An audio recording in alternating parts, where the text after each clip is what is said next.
It's time for another Starbase summary. The name of the game today is Booster 19. Ready for its close-up. We're going to see a end of the testing here. We're going to see it lifted off the pad and scoot all the way back to the production site for the final preps, hopefully before Flight 12. But you know the drill. I watch the video. I say what I see.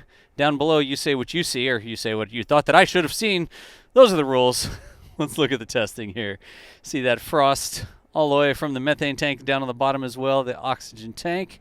Going to zoom in down on the bottom and get the DSS, the detonation suppression system, controlling the atmosphere environment underneath the booster to make sure that we're not going to get any sparky boom booms, or that sounds like something Jack would have called it. But we'll watch this from a couple different angles here.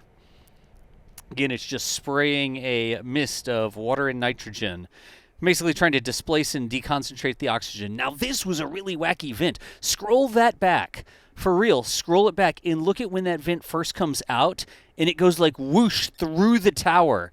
It's crazy. I think that's the first time we've sort of seen that, and it literally made contact with the tower and went right through the structure. So let's see what else we're going to have here. We're still in the testing. This looks like the frost potentially going away. Yep, that's even more frost melted, and you can tell the road's open. You know how? Because I think that was everybody's favorite tanker.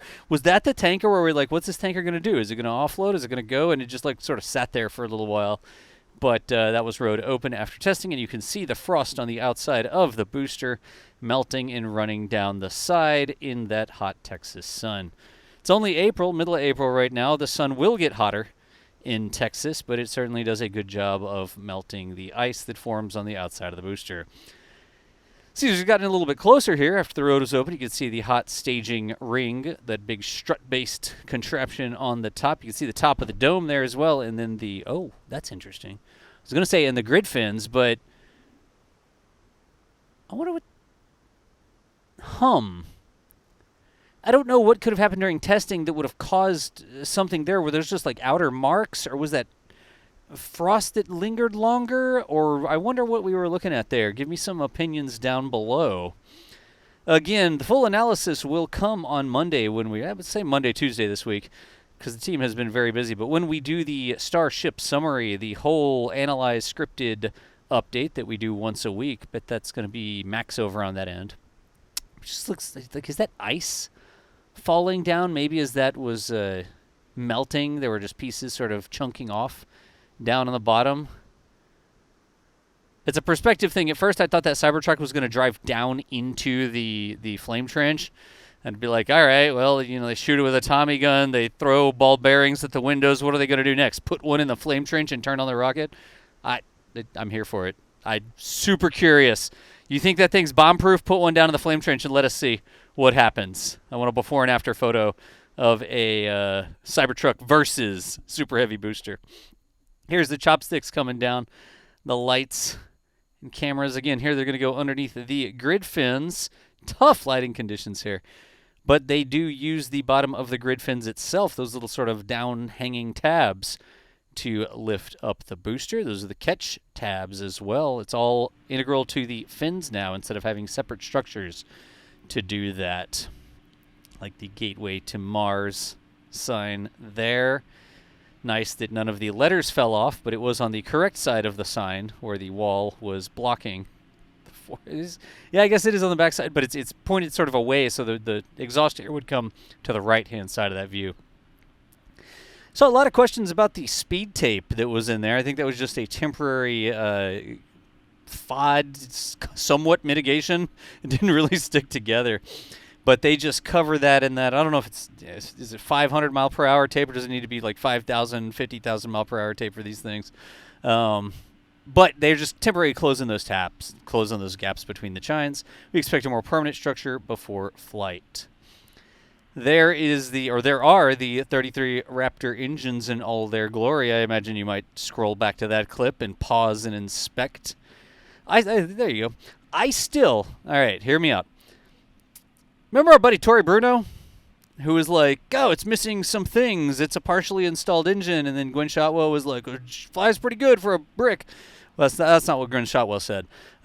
She actually said it looks like it's doing pretty good for a partially assembled engine. I want to look at the flight configuration, which ends up on the booster, and then the configuration that was back there, and I want to see whether or not all of the parts that are here on the booster are visible in that original shot that Tori called partially assembled.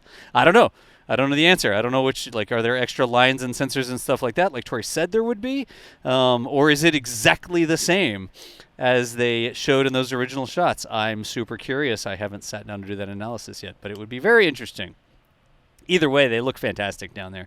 The grid fins looking fantastic as well. I love it when the light sort of hits them sideways and you get the light and dark, the light and shadow sort of setups, and you get all these repeating geometric patterns. It almost looks like a screensaver or something like that. And in some orientations, they display like little hearts in the shadows and stuff like that. But those are wacky looking grid fins. The what's the right way to say it? It's a inconsistent octagon.